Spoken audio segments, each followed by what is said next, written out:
키아즘 성경 목회연구원을 찾아주신 여러분 대단히 감사합니다. 오늘 이 시간 키아즘 성경을 통해서 여러분들에게 오늘 말씀을 통한 하나님의 의도가 무엇인지를 또 여러분들에게 전달해 보도록 하겠습니다.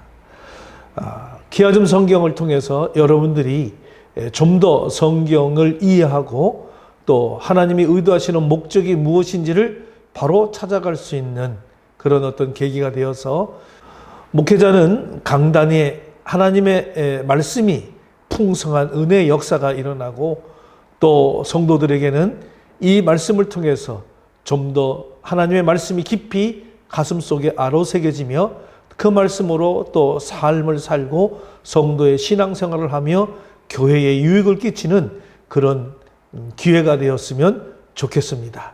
이 말씀이 여러분들에게 많은 도움이 되고 또 많은 사람들에게 이 말씀이 전달되어지기를 바라는 마음으로 오늘도 키아즘 성경을 여러분들에게 소개하도록 하겠습니다.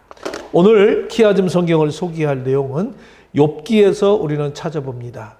욥기 3장 25절 말씀을 통해서 오늘 키아즘 성경을 풀어 강해를 하도록 하겠습니다.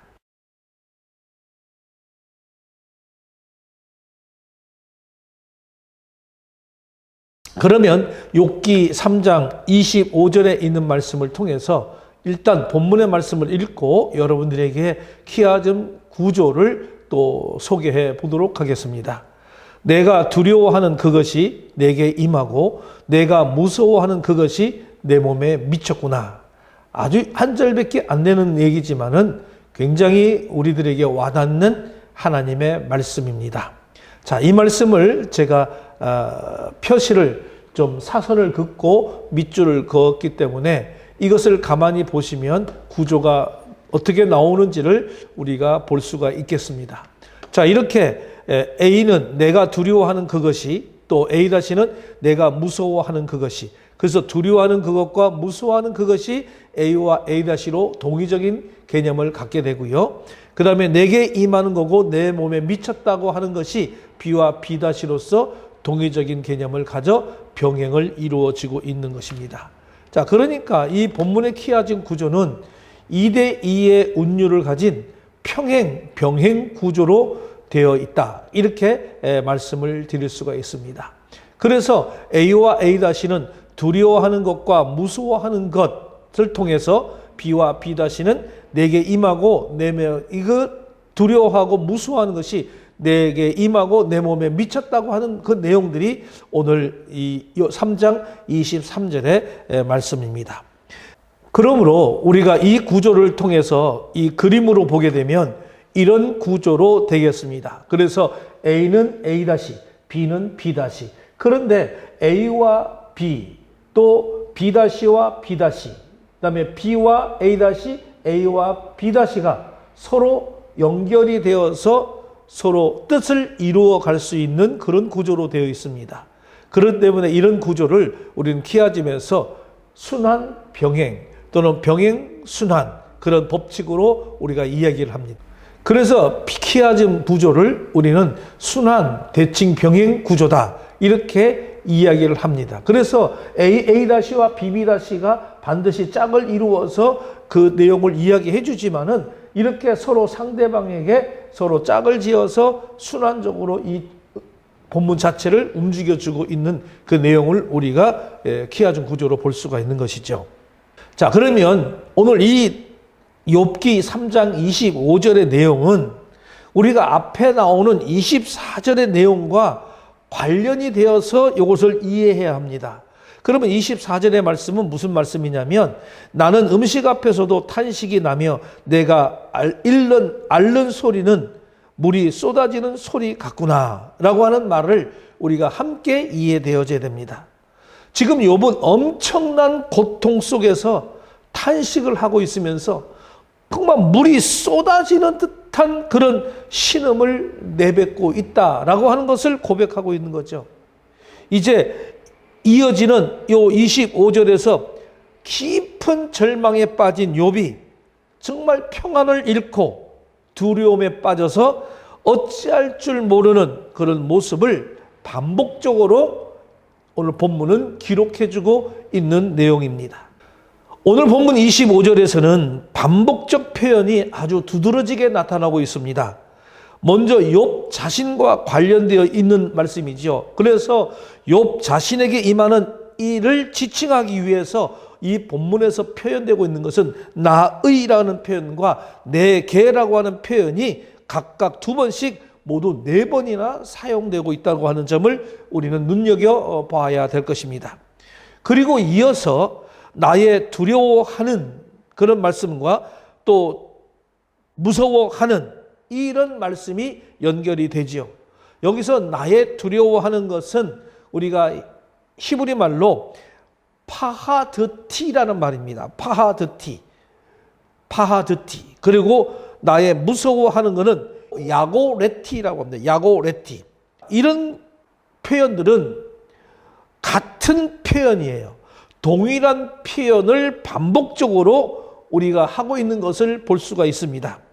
그러니까 욥이 아주 공포에 사로잡혀 있는 욥의 자신 상태를 나타내기 위해서 동의적인 표현을 지금 반복적으로 사용하고 있다라고 우리는 이 문장을 볼 수가 있는 것이죠. 그래서 본절에는 4개의 동사가 연이어 나오는 것을 볼 수가 있습니다. 우리가 히브리적 관점에서 이 본문을 보게 되면 우리가 이 본문에서는 동사를 찾는 것도 굉장히 중요한 역할을 합니다.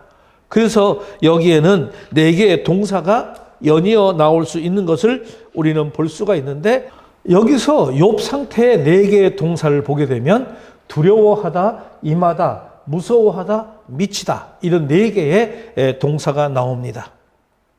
이렇게 욥의 상태의 4개의 동사를 우리는 찾아볼 수가 있습니다. 두려워하다, 임하다, 무서워하다, 미치다. 그러면 여기서 두려워하다고 하는 것은 공포와 두려움을 뜻하는 파하드라고 하는 말이고요. 그 다음에 임하다 또는 닥치다, 이 말은 지금 아타라는 말에서 어떤 재난적인 것을 이야기하고 있습니다. 그리고 무서워하다라고 하는 것은 야고드라고 해서 이거는 두려워하고 무서워하는 것.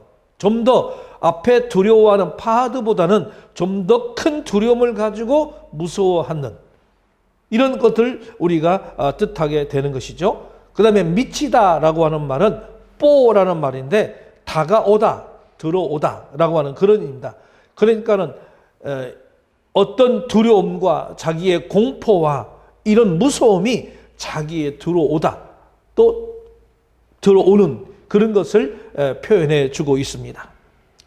자, 이렇게 4개의 동사적 표현들은 일렬로 이렇게 나열시킴으로 인해서 두려움과 무서움의 감정이 욥을 급습하여서 융단 폭격하는 듯한 그런 의미를 전달해 주고 있는 것이라고 볼 수가 있겠죠.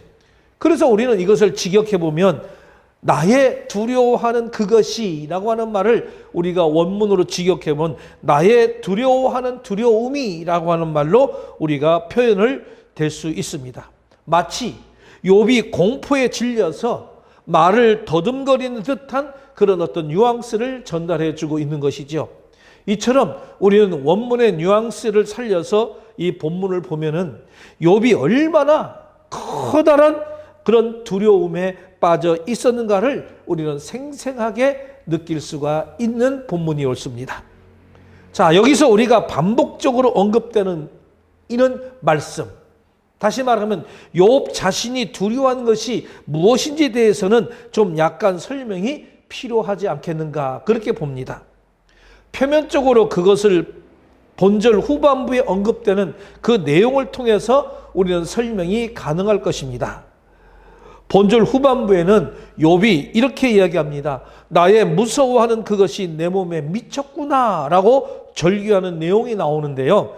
이를 근거로 해서 지금 욥이 두려워하는 것을 그 자신의 몸에 임한 심각한 질병으로 우리는 볼 수가 있는 것이죠.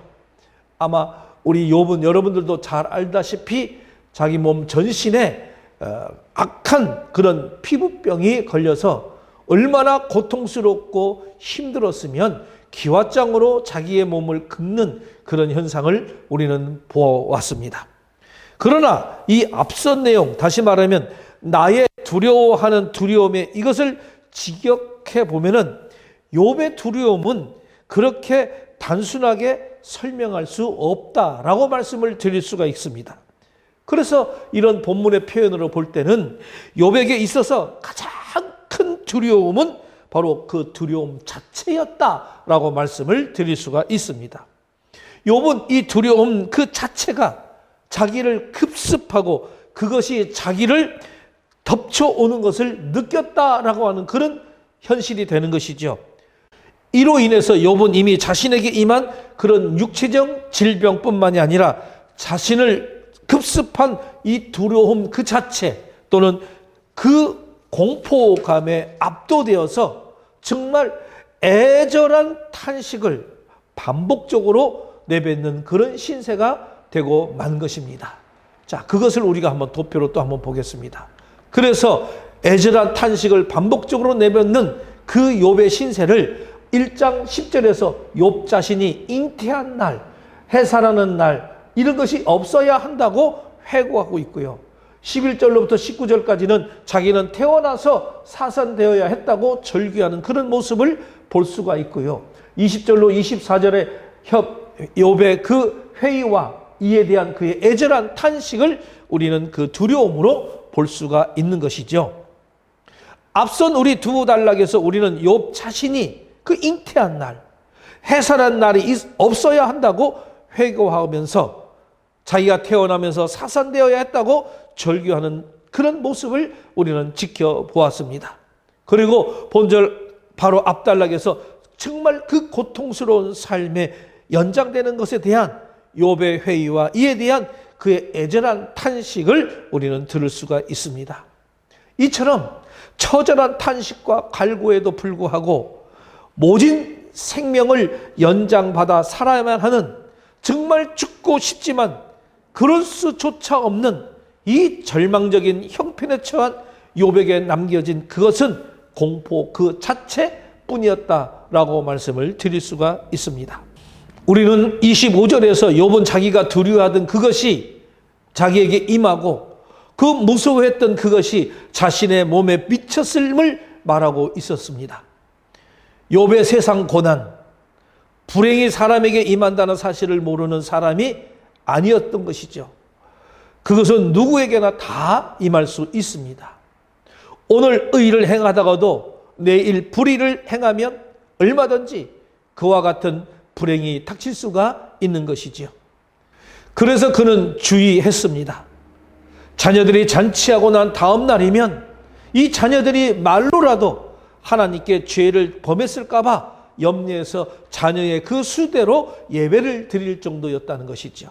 그러나 이러한 노력에도 불구하고 불행은 그를 피해가지 않았다고 하는 사실입니다. 지금 그는 이 본문에서 그것을 고백하고 있는 것이에요. 이와 같은 사실로부터 우리가 알아야 되는 것은 뭐냐? 바로 이 고난의 길. 다시 말하면 십자가의 길은 우리의 의지와 노력으로 피해갈 수 없다라고 하는 사실인 것입니다.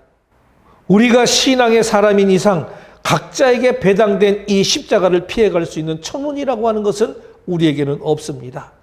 요행이라고 하는 것은 없는 것이죠. 사실 얼마나 많은 이들이 자기가 져야 하는 십자가를 피해가기를 기대하는지는 모릅니다. 자기만큼은 하나님께서 봐주시겠지. 그런 마음을 은연중에 갖습니다. 신앙생활을 잘하는 이면에는 이것을 기대하는 일말의 마음이 있다고 하는 것이죠. 하나님의 마음에 잘 들어서 내가 고난 대신에 복만 누리고자 하는 그런 마음이 있는 것입니다. 하지만 하나님의 아들이신 예수 그리스도조차도 십자가의 쓴 잔을 피해가지 못했다고 하는 사실인 것을 우리는 성경을 통해서 잘 보아왔습니다. 겟세마네 동산에서 땀 흘려 피로 변하도록 눈물로 통곡하고 하나님께 아뢰었지만은 하나님께서 원하는 잔을 피해갈 수가 없었던 것이지요. 그러한 주님께서도 누구든지 당신을 따르고자 하는 자는 자기 십자가를 지고 서야만이 당신을 따를 수 있다고 그렇게 누가복음 9장 23절은 우리들에게 말해주고 있습니다. 그리스도인이라면 누구도 고난을 피해갈 수 없다는 말씀이 옳습니다. 그런데도 혹시 여러분들은 요행수를 바라고 있지 않습니까? 조금만 시련이 닥쳐도 성소주의라고 11조를 드리고 주일마다 충성 봉사했는데 나에게 이런 시련을 주시느냐고 원망하고 있지는 않습니까? 이제 고난에 대한 우리의 생각부터 우리는 바꿔야 합니다. 고난은 내가 피한다고 해서 피해갈 수 있는 것이 아니옳습니다. 하나님께 잘 보이는 것, 신앙생활 잘하는 것과도 이것은 아주 무관합니다. 죄를 전혀 범치 않는 것과도 무관한 상황이지요. 우리 그리스도인이라면 이런 것은 자동으로 따라오는 것입니다. 여기에 시차가 있고 무게의 차이가 조금 있을 뿐이지 이것을 피해갈 자는 아무도 없다고 하는 사실입니다. 그러므로 주가 주시는 이 고난의 십자가를 언제든지 우리는 달게 지고 따라갈 수 있는 우리 모두가 되어야 합니다. 이 속에서 우리는 말씀으로 무장되어지고 말씀의 삶이 우리들 가운데 일어나게 되고 그래서 승리의 십자가로 우리는 이어져 가는 우리의 신앙의 모습들 또는 우리 신앙의 성장의 모습들이 되어지기를 간절히 부탁을 드리겠습니다. 감사합니다.